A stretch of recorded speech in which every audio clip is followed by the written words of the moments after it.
اعوذ باللہ من الشیطان الرجیم بسم اللہ الرحمن الرحیم اللہم وفقنا لما تحب وترضى واجعل عاقبۃ امورنا خیرا ولا تکلنا الی انفسنا طرفۃ عین ابدا۔ آج پارچنار میں دھماکوں کے اندر ایک بڑی تعداد مومنین کی شہید ہوئے ہیں۔ اس سانحہ پر ہم اہل پارچنار و سوگوار خاندانوں کو و تمام امت مسلمہ کو تعزیت و تسلیت عرض کرتے ہیں، اس دعا کے ساتھ کہ خداوند تعالیٰ ان شہداء کو شہداء کربلا کے ساتھ محشور فرمائے اور ان کے بازماندگان کو خداوند تعالیٰ صبر عطا فرمائے، اور ظالمین جنہوں نے یہ ظلم کیا ہے پروردگار انہیں ظلم سمیت نیست و نابود فرمائے انشاءاللہ۔ موضوع گفتگو اس سلسلہ گفتگو میں حکومت الہی قرآن کریم میں۔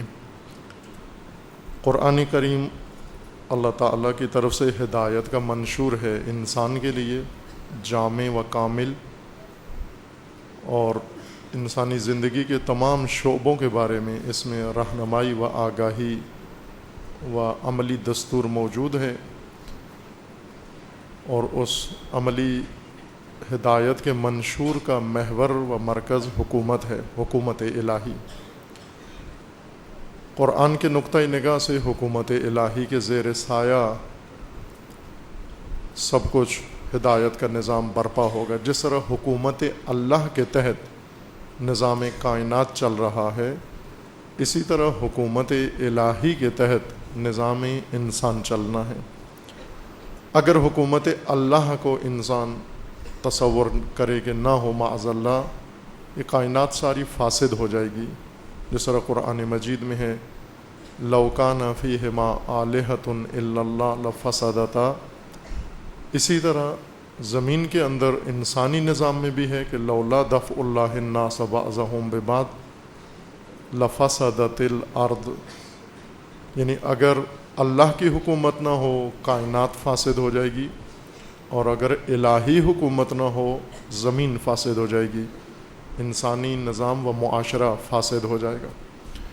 اور آج ہم مشاہدہ کر رہے ہیں فاسد معاشرہ و فاسد نظام، فساد در زمین، ہر روز قتل و غارت گری و ہر روز ظلم و ستم، یہ در حقیقت نتیجہ ہے طاغوتی و غیر الہی حکومتوں کا۔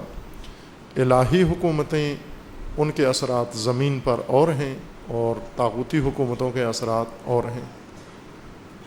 الہی حکومت کے مقابلے میں طاغوتی حکومت ہے۔ قرآن میں دو طرح کی حکومتوں کا ذکر کیا گیا ہے، یا دو طرح کی ولایت کو بیان کیا گیا ہے، اللہ کی ولایت و طاغوت کی ولایت۔ اللہ ولی الذین آمنوا، جو لوگ ایمان لائے ہیں ان کا ولی اللہ ہے، وہ اللہ کی ولایت کے تحت ہیں۔ ولایت الہی کا جو پورا تسلسل ہے، ایک پورا نظام ہے ولایت اللہ کا۔ اللہ کی ولایت ہے، وہ اللہ کے اذن سے رسول اللہ ولی ہیں، و اللہ تعالیٰ کے حکم سے رسول اللہ کے جانشین و اولیاء و نائبین ولی ہیں۔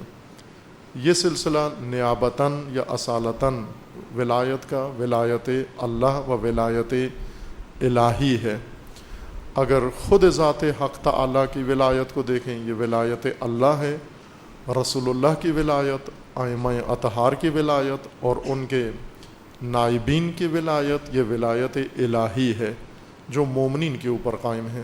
اللہ ولی الذین آمنوا یخرجہم من الظلمات الی النور والذین کفروا اولیاؤہم الطاغوت۔ اور اس کا تقابل کیا گیا ہے کہ وہ لوگ جو اللہ کی ولایت یا الہی ولایت میں نہیں ہیں، وہ طاغوت کی ولایت میں ہیں، ان کا ولی طاغوت ہے۔ لیکن کام دونوں ولایتوں کا برعکس ہے۔ اللہ کی ولایت و الہی نظام ولایت میں انسان ظلمتوں سے نکل کر نور کی طرف آتا ہے، اور طاغوت کی ولایت و حکومت میں انسان نور سے نکل کر ظلمات کی طرف جاتا ہے، اور اس وقت عملی طور پر طاغوتی ولایت قائم ہے، طاغوت کی ولایت کو قبول کر لیا گیا ہے، اور اس وجہ سے بتدریج سارے معاشرے و از جملہ پاکستان نور سے نکل کر ظلمتوں کی طرف سفر کر رہا ہے، اور ہر روز ایک نئی ظلمت اور ہر روز ایک نیا مرحلہ، نئی کھائی ظلمت کی جس میں یہ ملت ڈالی جا رہی ہے اور جس میں دھکیلا جا رہا ہے۔ قرآن مجید میں متعدد جگہ قرآن مجید نے طاغوت کے بارے میں اشارہ کیا ہے۔ نظام طاغوتی و عنوان طاغوت، طاغوت الہی حکومت کے مقابلے میں قائم حکومت کو کہیں گے۔ جو بھی الہی نہ ہو، اللہ کی جانب سے نہ ہو، وہ طاغوتی ہے۔ سورہ مبارکہ بقرہ میں آیا 256 اور 257 میں یہی آیات جو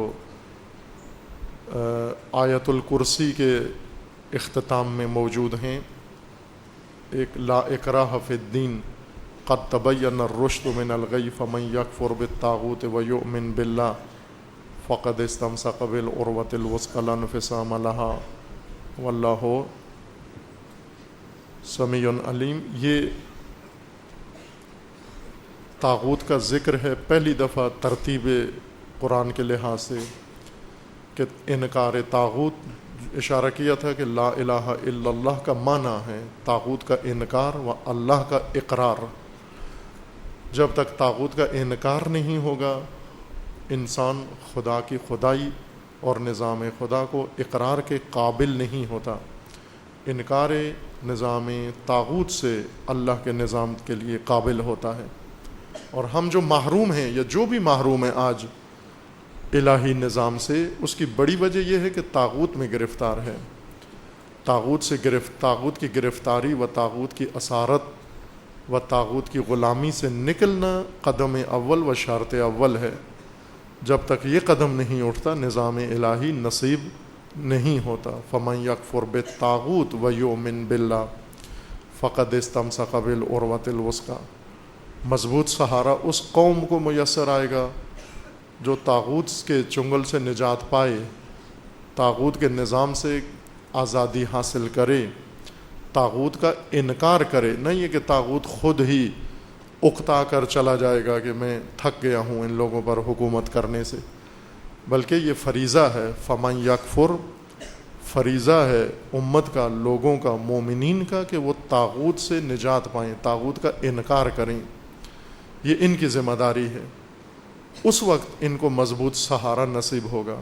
اور پھر اگلی آیت میں ہے اللہ ولی الذین آمنوا یخرجہم من الظلمات الی النور والذین کفروا اولیاؤہم الطاغوت یخرجونہم من النور الی الظلمات اولئک اصحاب النار ہم فیہا خالدون۔ اس کے بعد سورہ مبارکہ نساء میں ہم نے گزشتہ شب آیا 60 میں طاغوت کا ذکر دیکھا، ملاحظہ کیا کہ خداوند تعالیٰ نے کس قدر واضح و صراحت کے ساتھ لوگوں کو فرمایا کہ ایک تضاد کا شکار ہیں یہ لوگ۔ گمان کرتے ہیں کہ مومن ہیں اور ارادہ رکھتے ہیں کہ طاغوت کی حکومت قائم ہو جائے، تحاکم الی الطاغوت کرتے ہیں۔ یزعمون انہم آمنوا ویریدون ان یتحاکموا۔ گمان ان کا یہ ہے کہ مومن ہیں، ارادہ ان کا یہ ہے کہ حکومت طاغوت کی ہو، ہم طاغوت کو حاکم کے طور پر چن لیں۔ وقد امروا ان یکفروا بہ، جبکہ وظیفہ و فریضہ ان کا یہ تھا کہ اس کا انکار کریں، طاغوت سے نجات حاصل کریں۔ سورہ مبارکہ نساء میں اس سے قبل آیا 60 سے قبل آیا دیگر ہے، اور وہ اہل کتاب کے بارے میں ہے کہ یہ قانون عام ہے اللہ تعالیٰ کا کہ کسی بھی جماعت کو، کسی نسل کو، کسی قوم کو کسی زمانے میں طاغوت کے تحت رہنے کی اجازت نہیں ہے۔ اللہ کی ولایت سے نکل کر، حکومت الہی سے نکل کر طاغوت کی ولایت میں کسی قوم کو حق نہیں ہے، وہ اہل کتاب ہوں، بنی اسرائیل ہوں، انبیاء سابق کی اقوام ہوں، اور امت مسلمہ ہو، وہ قیامت تک آنے والی نسلیں ہوں، کوئی فرقہ ہو، اس کو طاغوت کے تحت رہنے کی اجازت نہیں ہے. اگر رہ رہا ہے اور اس نے قبول کر لی ہے طاغوت کی ولایت، معصیت خدا کر رہا ہے، انکار خدا کر رہا ہے اور انکار نظام خدا کر رہا ہے. یعنی جس کا فریضہ کفر طاغوت تھا، طاغوتی حکومت کا انکار، وہ کفر نظام الہی کا شکار ہو رہا ہے، اللہ کے نظام کا انکار کر رہا ہے. سورہ مبارکہ نساء میں آیا 51 میں اللہ تعالیٰ کا فرمانا ہے اسی انداز کے ساتھ جو آیا نمبر 60 میں مومنین کے بارے میں تھی، آیا 51 میں اہل کتاب کے بارے میں ہے. الم تری الی الذین، وہاں پر بھی یہی الفاظ تھے، الم تری الی الذین، اے رسول کیا نہیں دیکھتے ان لوگوں کو جو ایمان لائے ہیں، یعنی مسلمان، اور گمان یہ کرتے ہیں کہ ہم مومن ہو گئے ہیں، لیکن یہ تحاکم الی الطاغوت کرتے ہیں، دعوی ایمان کر کے، قرآن پر ایمان کا اظہار کر کے پھر طاغوت کو اپنا حاکم چن لیتے ہیں. اور یہی حال اہل کتاب کا ہے، یہود و نصارہ کا ہے. الم تری الی الذین، کیا نہیں دیکھتے ان لوگوں کی طرف، اس قوم کی طرف، اس طبقے کی طرف، اوتوا نصیبا من الکتاب، جن کو کتاب میں سے تعلیم دی گئی ہے، کتاب آسمانی و منشور الہی جن کو دیا گیا ہے. ان لوگوں کو نہیں دیکھتے، کیونکہ عموماً قرآن مجید میں اہل کتاب استعمال کیا جاتا ہے یہود و نصارہ کے بارے میں. یہاں پر اہل کتاب نہیں ہے، اوتوا نصیبا من الکتاب ہے، کہ یہ عنوان وسیع ہے، یہود و نصارہ کو بھی شامل ہے اور مسلمانوں کو بھی شامل ہے، پیروان قرآن کو بھی شامل ہے. چونکہ اوتوا نصیبا من الکتاب، اللہ کی کتاب جس کے پاس آئی ہے، کیا آپ نہیں دیکھتے کہ کتاب خدا آنے کے بعد الم تری الی الذین اوتوا نصیبا من الکتاب یؤمنون بالجبت والطاغوت، جبت اور طاغوت پر ایمان رکھتے ہیں. یہ لوگ جن کے پاس کتاب آسمانی آ چکی ہے، تورات و انجیل آ چکی ہیں، وہ قرآن آ گیا ہے، ان کو آپ دیکھ رہے ہیں کہ جبت پر بھی ان کا ایمان ہے، وہ طاغوت پر بھی ایمان رکھتے ہیں، جبکہ حکم یہ تھا کہ انکار کریں اس کا. وَيَقُولُونَ لِلَّذِينَ كَفَرُوا هَؤُلَاءِ أَهْدَىٰ مِنَ الَّذِينَ آمَنُوا سَبِيلًا، اور ان کا کہنا یہ ہے کہ کافر بہتر ہیں مسلمانوں سے اور مومنوں سے. جن لوگوں کو کتاب دی گئی ہے یہ جبت پر بھی ایمان رکھتے ہیں و طاغوت پر بھی ایمان رکھتے ہیں، اور سوچ فکر ان کی یہ ہے، تفکر ان کا یہ ہے کہ کافر مسلمانوں سے بہتر ہیں، کافر مومنوں سے بہتر ہیں، ان کا نظام اچھا ہے. کیا نہیں دیکھا آپ نے ان لوگوں کی طرف؟ یعنی ایسے لوگ، ایسی تعبیر جو قرآن استعمال کرتا ہے، کیا نہیں دیکھتے، کیا نظر نہیں آتا آپ کو؟ یعنی اتنے زیادہ ہیں یہ لوگ، وہ اتنے واضح و کھل کے یہ گمراہی ان کے اندر پائی جاتی ہے کہ ہر دیکھنے والے کو نظر آ رہی ہے. جو بھی معاشرے پہ نگاہ ڈالے اس کو یہ الجھن و یہ خرابی نظر آئے گی وہاں پر. جیسا پہلے کہا تھا کہ ہم عموماً چھوٹی چھوٹی چیزوں کو نظر میں رکھتے ہیں، بہت ہی چھوٹی چھوٹی خرابیاں، اہم خرابیاں معاشرے کی، ان کو نظر انداز کرتے ہیں، ان کی طرف توجہ نہیں کرتے، معمولی مسائل کو زیادہ اہمیت دیتے ہیں، بنیادی مسائل کو اہمیت نہیں دیتے. قرآن بنیادی خرابی و گمراہی کی طرف متوجہ کر رہا ہے کہ اے رسول آپ توجہ فرمائیں کہ کچھ ایسے لوگ ہیں آپ کی سوسائٹی میں رہنے والے جو کتاب آسمانی بھی رکھتے ہیں اور جبت و طاغوت پر بھی ایمان رکھتے ہیں. جبت عموماً جو مفسرین نے و مترجمین نے معنی کیا ہے سحر، جادو، غیب گوئی، کہانت، یہ اس طرح کی چیزوں کو جبت کہا جاتا ہے. ابھی عرض کروں گا معنی جبت کا. و طاغوت بھی بعضوں نے اسی معنی میں لیا ہے کہ جبت و طاغوت پر ایمان رکھتے ہیں، یعنی جادوگروں پر، نجومیوں پر، عاملوں پر، ان لوگوں پر ان کا ایمان ہے کتاب ہوتے ہوئے. مختصر و واضح اگر اس کو پاکستانی کلچر کے مطابق بیان کیا جائے تو یہ معنی بنتا ہے کہ کیا آپ نہیں دیکھتے کہ جن لوگوں کو کتاب آسمانی دی گئی ہے اور ان کے پاس موجود ہے، یہ جنتری پر ایمان رکھتے ہیں۔ جنتری وہی جبت و طاغوت ہے، اس میں جو کیلنڈر ہے تاریخیں ولادت شہادت کی، یہ جنتری کا حصہ نہیں ہے، یہ بعد میں شامل کی گئی ہیں اس کے اندر۔ جنتری ہندوستانی مذہب کے جنتر کا مجموعہ ہے۔ ہندو مذہب کی تعلیمات دو حصوں پر مشتمل ہیں، جنتر اور منتر۔ آدھا دین جنتر ہے اور آدھا دین ان کا منتر ہے، جنتر منتر۔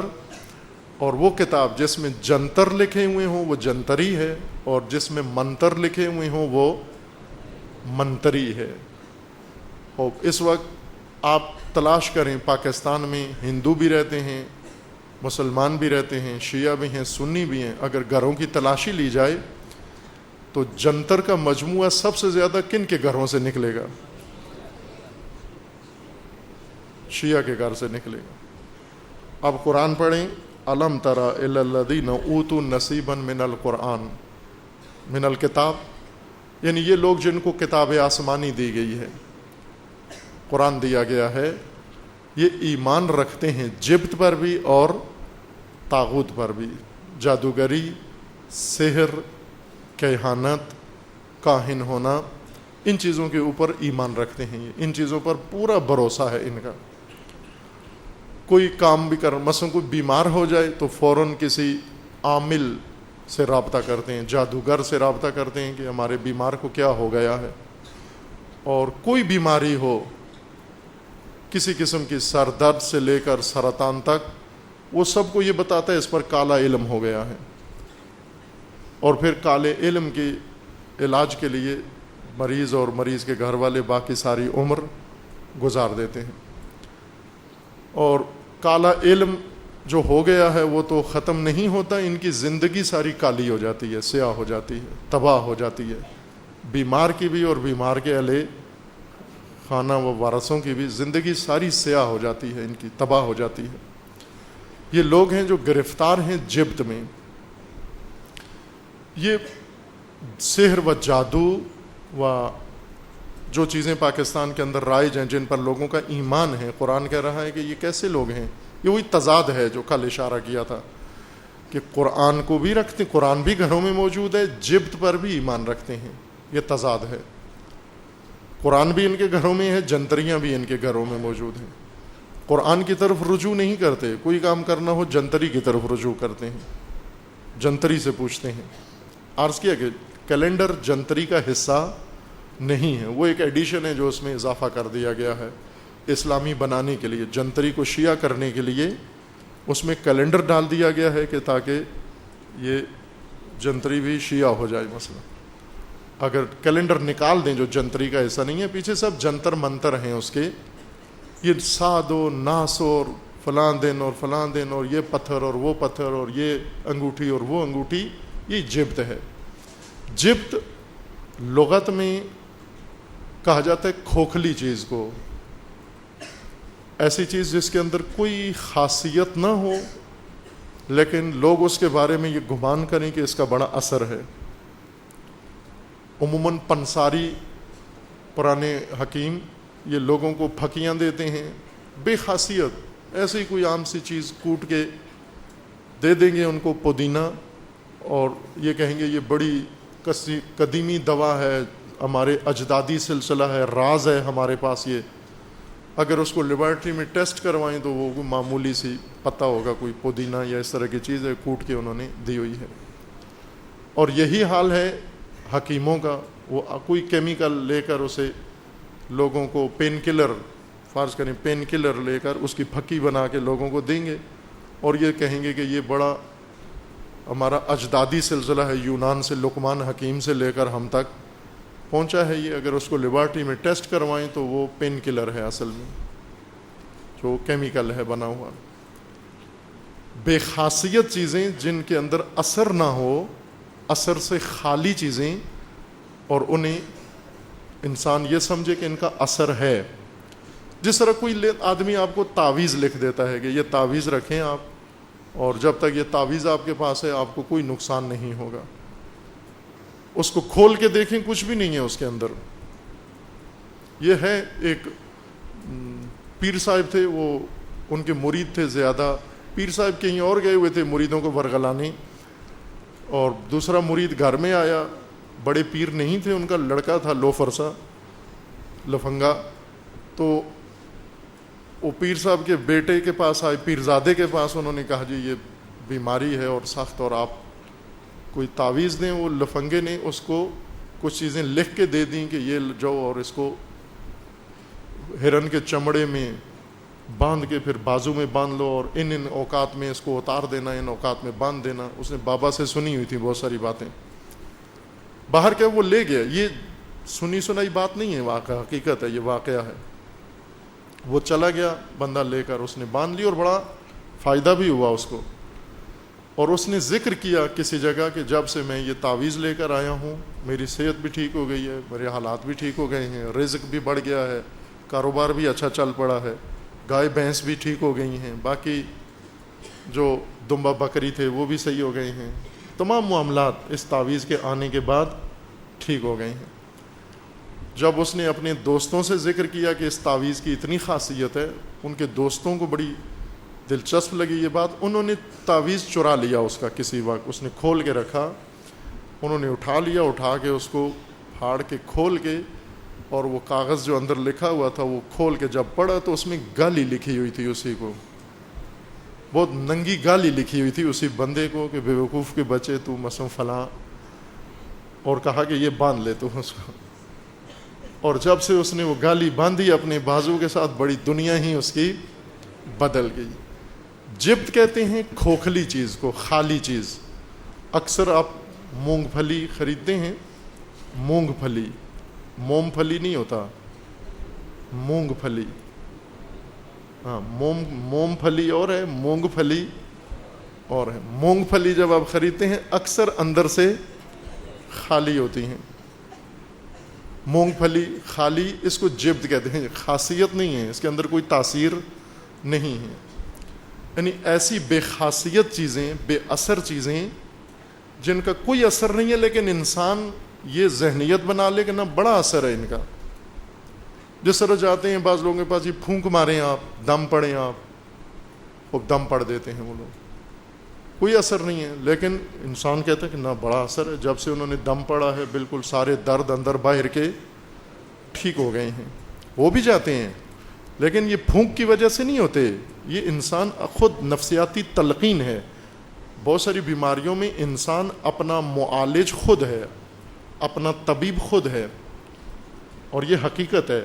اپنے آپ کو انسان بیمار بھی خود کرتا ہے اور اپنا علاج بھی خود کرتا ہے, جس کو ویل پاور کہتے ہیں آپ. کہ اگر انسان اپنے آپ کو یہ کہنا شروع کر دے اندر ہی اندر کہ میں بیمار ہوں, بیمار ہو جاتا ہے.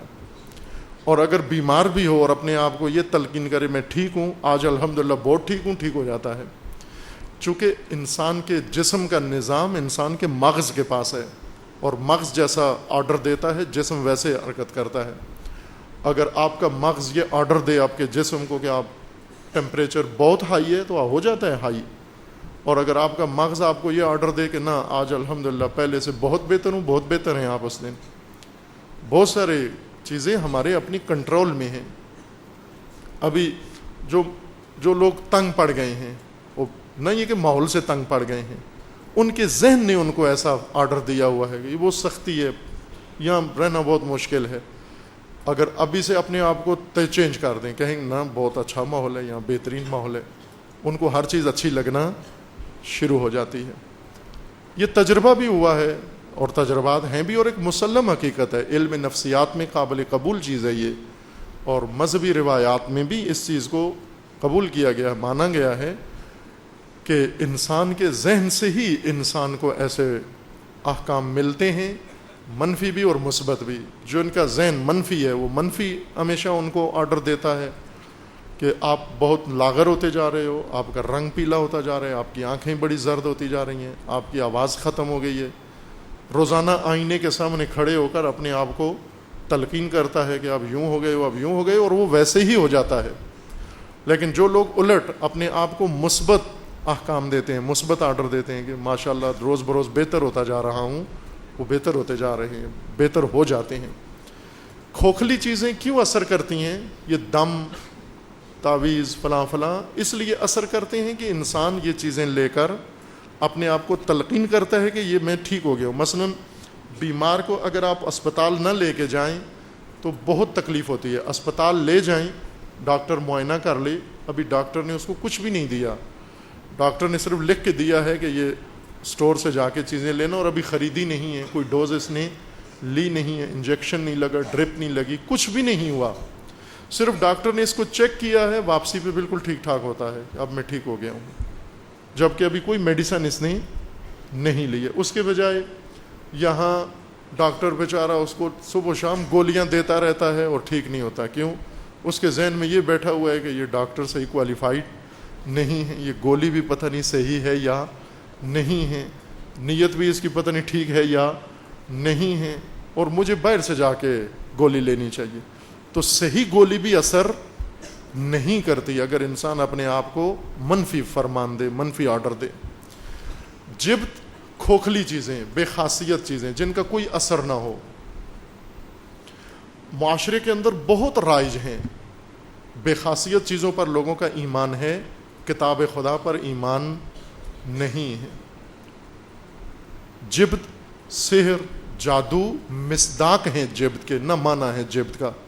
جبت عربی زبان میں ایسی چیزوں کو کہتے ہیں جن کے اندر کوئی اثر نہ ہو، لیکن انسان کا ان پر ایمان ہو کہ یہ بہت مؤثر و بڑی مفید چیزیں ہیں، ان کا بڑا اثر ہے۔ جب سے میں نے مثلا انگوٹھیاں، اب انگوٹھی پہننا مستحب ہے، ثواب ہے انگوٹھی پہننا، یا زینت کے طور پر پہنے آپ، اب ثواب ہے، یا آپ سیرت و سنت کے طور پر پہنے۔ انگوٹھی پہننے میں روایات میں بھی ہے کہ انگوٹھی پہنے، تاکید کی گئی ہے، لیکن ان پتھروں میں کوئی خاصیت نہیں ہے، یہ ایمان نہ رکھیں آپ کہ اس پتھر کی وجہ سے امتحان میں پاس ہوں گا، اس پتھر کی وجہ سے شادی ہو جائے گی، اس پتھر کی وجہ سے بچہ ہوگا، اس پتھر کی وجہ سے نوکری ملے گی، اس پتھر کی وجہ سے پروموشن ہوگا، اس پتھر کی وجہ سے صحت ہوگی، یہ پتھر پیٹ کے درد کے لیے ٹھیک ہے، یہ پتھر جگر کے درد کے لیے ٹھیک ہے۔ یہ جبت ہے، اس کو کہتے ہیں جبت۔ پتھروں پر ایمان رکھنا کہ یہ پتھر معنویت کا منبع ہے میرے لیے، یہ فیروز و یاقوت و فلاں فلاں، یہ قیمتی پتھر ہیں، زمین کے نیچے سے نکلے پتھر ہیں، صرف پتھر ہیں ولا غیر، لیکن چونکہ قیمتی ہیں، حسین ہیں، خوبصورت ہیں، انسان کی زینت ہے، جس طرح سونا، گولڈ زینت ہے، خوبصورت ہے، عورتیں پہنتی ہیں زینت کے طور پر، نہ کہ سونا پہننے سے عورت کی صحت اچھی ہو جاتی ہے اور سونا پہننے سے اس کی عقل آ جاتی ہے، بلکہ اگر سونا پہننے سے عقل زائل نہ ہو تو کم از کم اضافہ نہیں ہوتی، چونکہ عموماً عورتیں جو زیادہ سونا پہنتی ہیں عقل زائل ہو جاتی ہے ان کی، چونکہ ہمیشہ اپنے سونے کی طرف ہی لگی رہتی ہیں، باقی کسی چیز کو توجہ نہیں کرتی، زیورات میں ڈوبی رہتی ہیں، عقل ختم ہو جاتی ہے ان کی۔ انگوٹھیاں مؤثر نہیں ہیں، تاثیر نہیں ہے انگوٹھیوں کی، مستحب ہیں، ثواب ہیں انگوٹھیاں پہنے۔ بعضوں نے 10 انگلیوں میں 34 انگوٹھیاں پہنی ہوتی ہیں کہ یہ انگوٹھی اس سے رابطے میں ہے، یہ انگوٹھی اس کانٹیکٹ میں ہے، یہ انگوٹھی اس کانٹیکٹ میں ہے، نا، 1-2 انگوٹھیاں پہنے، خوبصورت، حسین، زیبا، زینت کے لیے، مومن کی علامت کے طور پر۔ اگر آپ نے یہ عقیدہ رکھا کہ یہ انگوٹھی اثر بھی ہے اس کا، یہ جبت ہے۔ قرآن مجید میں اللہ تعالیٰ نے رسول اللہ کو فرمایا کہ کیا دیکھا آپ نے ایسے لوگوں کو جو جبت پر ایمان رکھتے ہیں، بے خاصیت چیزوں پر ایمان رکھتے ہیں، وہ طاغوت پر ایمان رکھتے ہیں، یؤمنون بالجبت والطاغوت ویقولون، اور ان کا کہنا یہ ہے کہ کافر مومنوں سے بہتر ہیں، غیر دینی حکومت دینی حکومت سے بہتر ہے۔ وَيَقُولُونَ لِلَّذِينَ كَفَرُوا هَؤُلَاءِ أَهْدَىٰ مِنَ الَّذِينَ آمَنُوا سَبِيلًا، اسلامی نظام سے کافرانہ نظام بہتر ہے، طاغوتی نظام بہتر ہے، غیر الہی نظام الہی نظام سے بہتر ہے۔ اے رسول کیا دیکھیں ایسے لوگ کہ ان کے پاس کتاب آسمانی موجود ہے۔ طاغوت معنی بھی طاغوت کا سمجھ لیں، چونکہ اگلی چند آیات میں مسلسل طاغوت کا ذکر آئے گا۔ طاغوت عربی لفظ ہے، قرآن مجید میں متعدد جگہ استعمال ہوا ہے، کوئی 8 آیات کے اندر یا 8 دفعہ قرآن مجید میں لفظ طاغوت استعمال ہوا ہے۔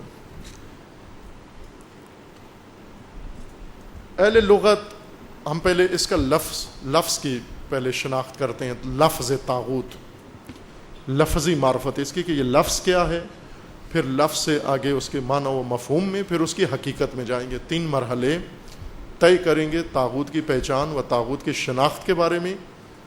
وہی طاغوت جس میں گرفتار ہیں ابھی، جو بلا بنا ہوا ہے ہمارے لیے، تمام جہان اسلام کے لیے، جس کے تحت زندگی بسر کر رہے ہیں، جس نے ہمیں گھیرا ہوا ہے، یہ طاغوت پہلے پہچانا جائے ہے کیا، تاکہ اگر کوئی ارادہ کرے نکلنے کے لیے تو اسے پتہ تو ہو کہ یہ ہے کیا طاغوت۔ اہل لغت میں سے کچھ ایسے لوگ ہیں جن کا یہ کہنا ہے کہ طاغوت عربی لفظ نہیں ہے، غیر عربی لفظ ہے، سریانی لفظ ہے، عبری لفظ ہے، اور زبانوں کا لفظ ہے، اور عربی میں داخل ہو گیا ہے۔ جس طرح بہت سارے الفاظ ہیں، انگریزی کے ہیں، انگلش کے ہیں، اردو میں داخل ہو کر اس کا جز بن گئے ہیں، اور ابھی اصل اردو لفظ غائب ہو گیا، یا تھا ہی نہیں، یا تھا بھی تو اب کسی کو اس کا معنی نہیں آتا۔ مثلا پروگرام، اردو میں کیا کہتے ہیں پروگرام کو؟ پروگرام ہی کہتے ہیں، کوئی متبادل اس کا نہیں ہے، پروگرام ہی ہے، اور کسی نے آج تک سوچا بھی نہیں کہ یہ پروگرام اردو لفظ نہیں ہے، یہ انگلش لفظ ہے۔ پروگرام انگلش لفظ ہے۔ آیا اردو میں ہے ہی نہیں؟ تو ہے ہی نہیں، کیونکہ اردو میں کوئی پروگرام، قوم کے اندر پروگرام ہوتا ہی نہیں ہے، یا یہ کام کرتے ہی نہیں ہے۔ ایک جگہ گئے مسلمان مومن گئے، انہوں نے پوچھا نماز پڑھنی ہے، قبلہ کدھر ہے؟ انہوں نے کہا یہاں قبلہ ہوتا ہی نہیں ہے، قبلہ وہاں ہوتا ہے جہاں لوگ نماز پڑھتے ہیں۔ بعض قوموں میں واقعاً کچھ معانی نہیں ہیں۔ ایک کتاب تدوین کر رہے تھے تو اس میں غیرت کا لفظ آ گیا، اور وہ انگلش میں ٹرانسلیشن ہو رہی تھی اس کی کتاب کی، اور غیرت کے لیے متبادل انگلش کا صحیح لفظ چاہیے تھا کہ انگلش میں غیرت کو کیا کہتے ہیں۔ باہر کے انگریزی دانوں سے رابطہ کیا، ماہرین ادیبوں سے، ادھر ادھر سب سے ڈکشنریاں، کتابیں، ہر جگہ جستجو کی کہ غیرت کے لیے صحیح انگلش اصطلاح ورڈ مل جائے ہمیں، وہ استعمال کریں، تو نہیں ملا تسلی بخش کوئی لفظ۔ آخرکار ہم نے رابطہ کیا انگلینڈ، انگریزوں کی سرزمین میں، اور وہاں پر ایک دوست جو انگلش اچھی جانتے تھے اور عبور تھا ان کا انگلش کے اوپر، ان سے رابطہ کیا کہ آپ کوئی رہنمائی کریں وہاں سے ریسرچ کر کے کہ یہ ہمیں مشکل پیش آ رہی ہے کہ غیرت کا متبادل آلٹرنیٹ ہم نے لکھنا ہے، وہ کیا ہے؟ تو انہوں نے کہا کہ پہلے مجھے یہ سمجھائیں کہ غیرت سے مراد کیا ہے، کس کو غیرت کہتے کس کو ہیں۔ ان کے لیے معنی کیا، غیرت اس چیز کا نام ہے۔ انہیں مثال دی کہ غیرت یہ ہے کہ اگر کوئی مثلا بندہ جا رہا ہو اپنی بہن یا بیوی کے ساتھ ناموس کے ساتھ، اور ایک دوسرا آدمی ادھر سے آئے اور اس مرد کی موجودگی میں اس کی بہن کو، بیوی کو، ماں کو، بیٹی کو چھیڑے، اگر وہ شرارت کرے، تو یہ منظر دیکھ کر مرد کے اندر جو احساس پیدا ہوتا ہے اس کو غیرت کہتے ہیں۔ اب بتاؤ اس کو انگلش میں کیا کہتے ہیں، اس احساس کو، اس حالت کو کیا کہتے ہیں؟ تو وہ کہنے لگے کہ یہاں انگلینڈ میں تو اس کو بڑا خوشی کہتے ہیں، چونکہ وہ مرد شکریہ بھی ادا کرتا ہے، تھینکس بھی کرتا ہے کہ آپ نے میری بیوی کو اتنی اہمیت دی ہے، ٹچ کیا ہے آپ نے اس کو۔ کہا یہاں تو خوشی محسوس ہوتی ہے لوگوں کو۔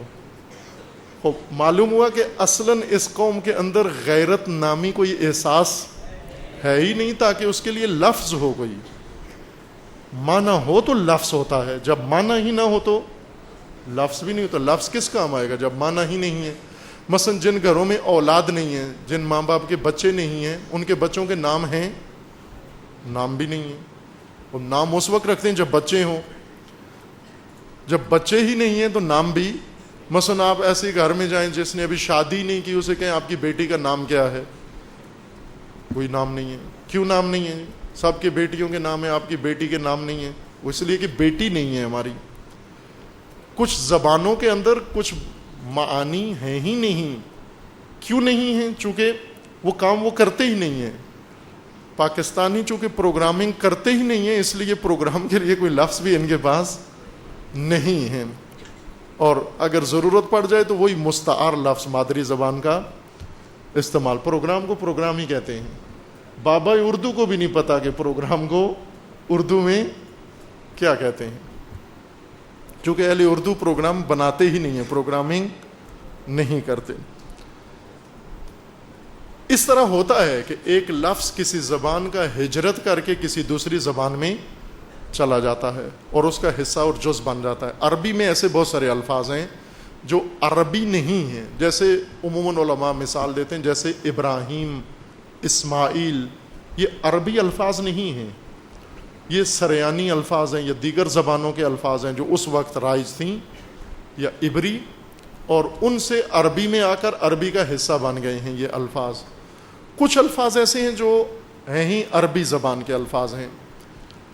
اہل لغت میں سے کچھ کا یہ کہنا ہے کہ یہ عربی لفظ نہیں ہے، طاغوت عبری لفظ ہے، اور اس کا معنی ابھی انہوں نے بھی یہی کیا ہے کہ اس کا معنی یہ ہے ہر غیر الہی طاقت اس کو طاغوت کہتے ہیں یا سرکش کو طاغوت کہتے ہیں.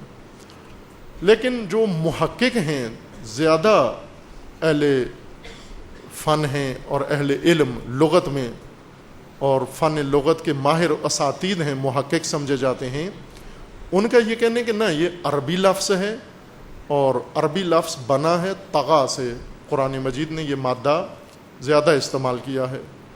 طغا، توئے، طوطا جیسے لکھتے ہیں، توئے یا تین، غین اور یہ جس پر کھڑی الف ہو، کھڑی زبر، اس سے طغا لکھا جاتا ہے.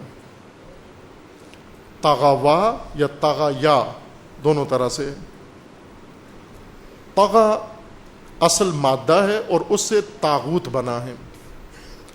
قرآن نے کئی الفاظ استعمال کیے ہیں. طغیان بھی استعمال کیا ہے، طغا بھی استعمال کیا ہے، طغوا بھی استعمال کیا ہے، طاغوت بھی استعمال کیا ہے. یعنی ایک ہی مادے سے یا ایک ہی بنیاد سے، ایک اصل سے کئی الفاظ نکلتے ہیں اور ان الفاظ کے کئی معانی ہوتے ہیں. جس طرح ایک خاندان ہے انسانوں کا، ایک خاندان کے کئی افراد ہیں، اس طرح الفاظ کا بھی ایک خاندان ہوتا ہے اور ماں ہوتی ہے اور اس ماں سے کئی بیٹے نکلتے ہیں اور کئی الفاظ اس سے بنتے ہیں. طغا اردو میں یہ لفظ جو زیادہ استعمال ہوتا ہے طغیان ہے، خصوصاً آج کل برسات کے دنوں میں تو طغیان زیادہ استعمال ہوتا ہے. آئے دن خبروں میں آتا ہے کہ فلاں بند ٹوٹ گیا ہے، فلاں جگہ پر نہر میں یا دریا میں پانی میں طغیانی آ گئی ہے. اردو میں طغیانی زیادہ استعمال ہوتا ہے، اسی طاغوت و طغا سے بنا ہے. لغت میں طغا کہتے ہیں حد سے اوپر آ جانا، حد سے باہر آ جانا. جس شے کی کوئی حد مقرر کی جائے، اس حد کو توڑ کر، اس حد سے پھلانگ کر، تجاوز کر کے شے باہر آ جائے، اس کے باہر آنے کو، باہر نکل آنے کو طغا کہتے ہیں عربی میں. پانی دریا میں بہہ رہا ہوتا ہے، اس کی ایک حد ہے، اور اگر پیچھے سے ریلا زیادہ آ جائے، بارش زیادہ ہو جائے، پانی کی کثرت کی وجہ سے اس حد سے اوپر آ جاتا ہے. بعض جگہ نہروں میں آپ نے دیکھا ہوگا کہ میٹر لگا، پیمانہ لگا ہوتا ہے، وہاں فوٹیج کے لحاظ سے دیکھا ہو جاتا ہے کہ یہ 1 فٹ 2 فٹ 3 فٹ 4 فٹ گہرائی. ڈیموں میں، جھیلوں میں اس طرح کا ایک فوٹیج پیمانہ لگا ہوتا ہے، یہ دیکھنے کے لیے کہ پانی کی حد کتنی ہے. ایک ڈیم بنایا جاتا ہے اور ایک حد مقرر کی جاتی ہے کہ اس حد سے اوپر نہیں آنا چاہیے پانی. اگر اوپر آ گیا تو تباہی مچائے گا، یا بند ٹوٹ جائے گا، یا اس کے اندر مقاومت نہیں ہوگی. برسات کے دنوں میں پانی زیادہ آتا ہے، سیلابی ریلیں آتے ہیں اور پانی اپنی مقررہ حد سے اوپر آ جاتا ہے. اس کو کہتے ہیں طغیانی آ گئی ہے. دریا میں طغیانی ہے، جھیل میں طغیانی ہے، نہر میں طغیانی آ گئی ہے، حد سے باہر ہو جانا. عربی زبان میں طغیہ توئے کے ساتھ، توئے و غین، طغیہ کہتے ہیں اس پہاڑ کو جو